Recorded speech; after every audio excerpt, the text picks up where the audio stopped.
But, yeah, so I got to experience both Gruden brothers, which was fun. Hey, Jay was a 9-point underdog this weekend, and his quarterback threw one incompletion. He's doing something right down there. Outright winner. That's what I was thinking, too. I'm like, man, Jay, going from head coach, offense coordinator, he's back in the groove, and he's got Minshew. I know Minshew's got to be his guy. Yep. Good stuff. All right, Bruce, appreciate the time. He's an analyst now with Pro Football Focus. Hopefully we'll talk to you again soon. Thanks, Bruce. Yeah, thanks, guys. Thanks for having me on. Yeah, I appreciate it. I Good like dude. Bruce. Pro Football Focus Tuesday, every Tuesday at 9 o'clock here on the Junkies. All right, we had the breaking news earlier about the new Capitals coach. We'll talk to our guy Alan May, Caps insider for NBC Sports Washington, get his take on Peter Laviolette becoming the new Capitals coach here on the Junkies.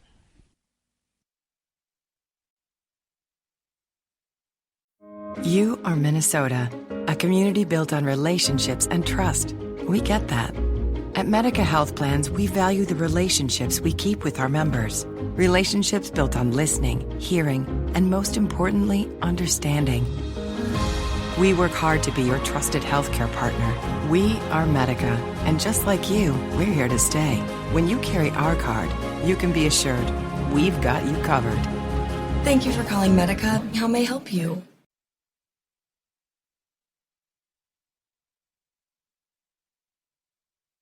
Welcome back. Junkies on 106.7 The Fan. We are live on NBC Sports Washington,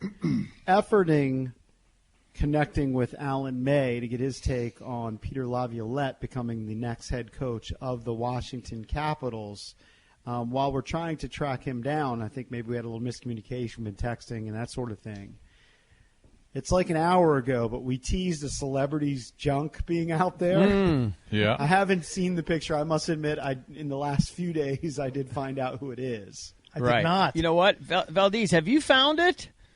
So Chris Evans, huh? So what do you think? All right, will you put it in the Hangout? Put it in the Hangout. Chris Evans is a big name, right? Yeah, I don't know Chris Evans. All you got to do is just search Chris Evans blank. I did. I couldn't find the daggone thing. Captain America's blank. Yeah. All right. Is he most famous for Captain America? What else has he done, Cakes? He's. Hold on. Let me wiki him. He's been in a bunch of movies, but he's no by chance I've far seen most Captain famous. America. He's most famous for being part of the Marvel Cinematic Universe. So here's the thing. On. He's got 6 million followers on Twitter. Yep. And I don't know how he did it, but I don't know if it somehow he just accidentally posted it. He was in Knives Out, if you saw that. Did you see Knives Out, Rick? No. Hold on, Knives Out. Who was in Knives Out? Chris Evans, Daniel Craig, Anna was Diarmas, in a video. Jamie Lee Curtis. Oh, yeah, I saw Knives Out. Of course you did, Rick. Oh, all right. Chris Evans played the brother. Yes. Yeah. That picture's so hurty. That is a hurty picture. I don't want to see it. I'm looking at it right now. I know, because you enjoy pictures like that. No, I'm just looking at it. Noel, I can't. I'm sorry. Now, he was sending this to his girlfriend or wife? Yeah, how does that happen? I don't even know what his marital status is. It was like in his recent pictures. But the thing is, it's a but video. I read the story. Though. No. There It's wasn't not a caption with it. Like he was. It sounded like he was maybe sexting back and forth.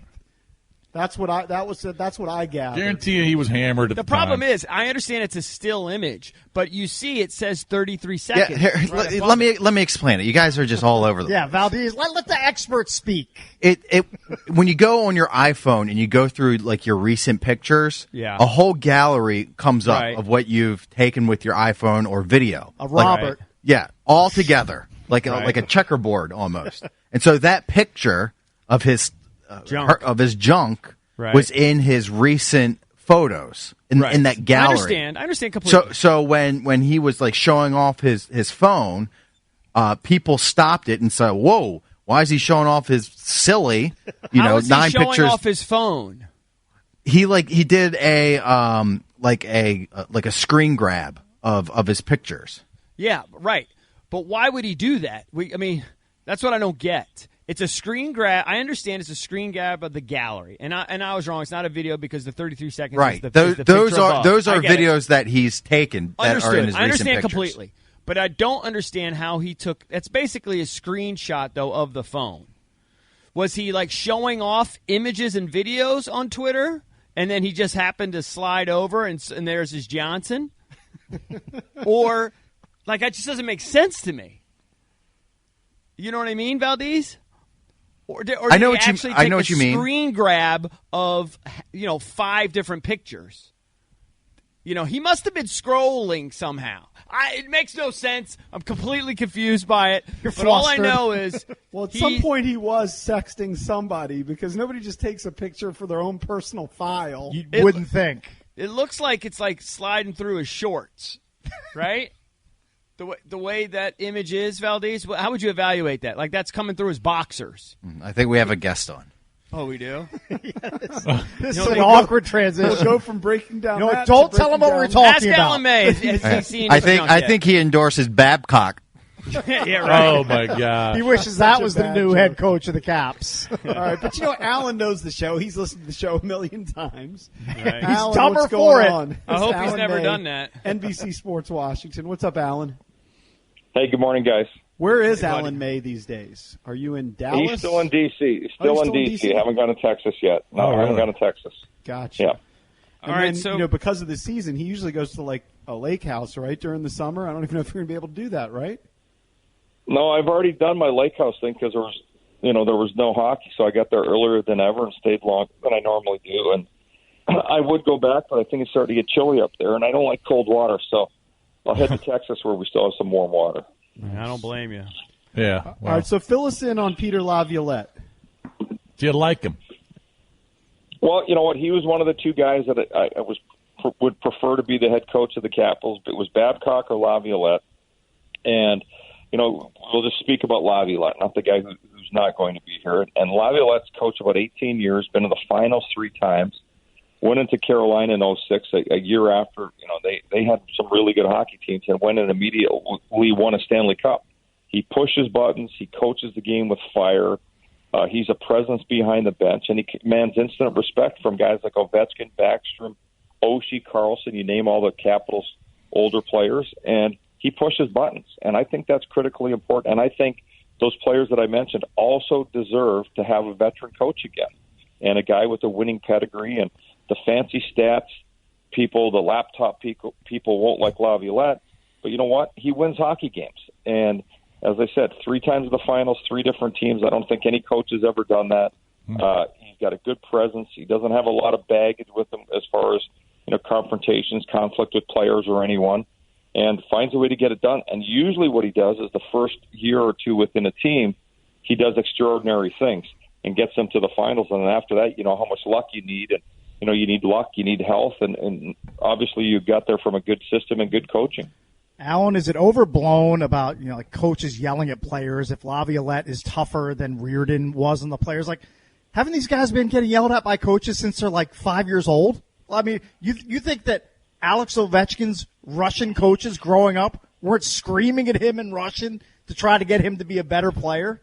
Is it overblown that Laviolette is going to, God forbid, upset these hothouse orchids that are skating around for the Washington Capitals or any other team, these delicate flowers? Well, if Twitter would tell you yes, that you're not allowed to raise your voice or be honest with anyone. But, the players do appreciate when coaches, they want give and take from coaches.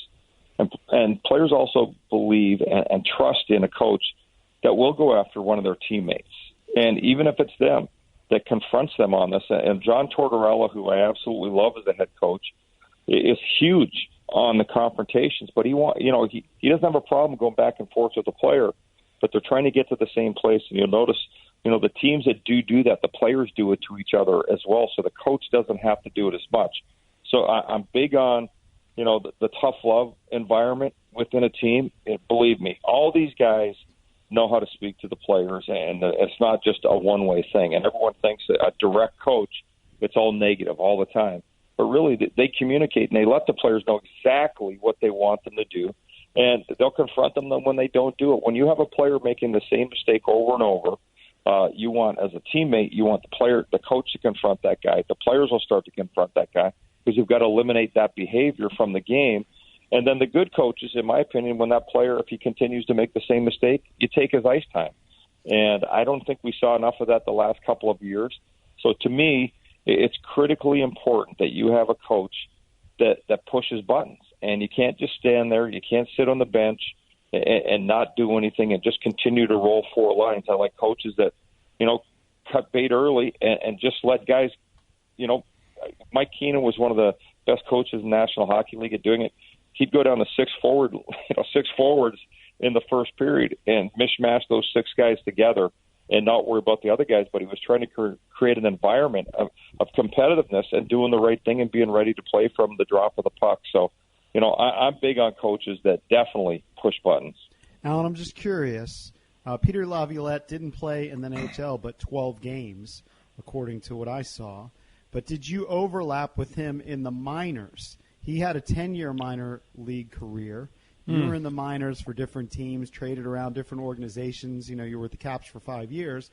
Did you overlap, play with him, play against him? What was it like? No, I didn't. I don't think he was in the he definitely wasn't in the American League when I was in the American League, and he wasn't in the NHL when I was in the NHL. So I don't believe I've ever played a game against him.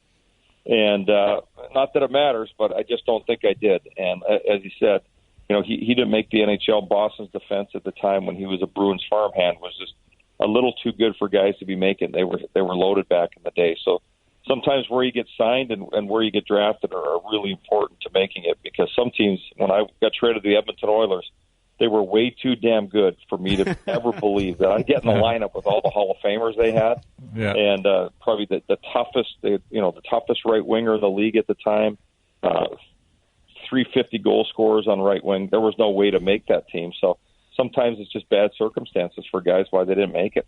Yeah, but did you get to hang with the guys though? Yeah, you do get to hang with the guys, but the bottom line is when you're in the NHL, today's NHL is a little bit different. But when I played, you wanted to play. The bottom line is you want to get your first game in. You always say, I'd give anything. I'd give a leg to play just one game, and you would never want to. You play that one game, you want 2, you want 100, you want, I'm envious every time I see the guys that get to 1,000. And I think, God, how much fun that would have been to be able to play that long with that many players and teams. Would have been outstanding. So the bottom line is you do want to play, and you don't feel like you're part of the team when you're only playing a handful of games a season. Right. Well, you had a nice run, Alan. We appreciate you jumping on. Enjoy your off season, because who knows when the regular season is actually going to start. Yeah, we'll see you in January or February, guys. Yep, that's looking that way. Be a while. Crazy. All right. Yep. Thank you, buddy. Appreciate it, Alan. Take care. Alan May from NBC Sports Washington. Hey, need to let you know, when it comes to complex IT integration, nobody does it better than Software AG Government Solutions. Software AG's Web Methods is the world's most capable integration platform. The mandate for the government is clear: integration and modernization of IT. Learn why the most innovative government agencies turn to Software AG to tackle their toughest integration challenges. Complex IT simplified. Visit softwareaggov.com. That's softwareaggov.com.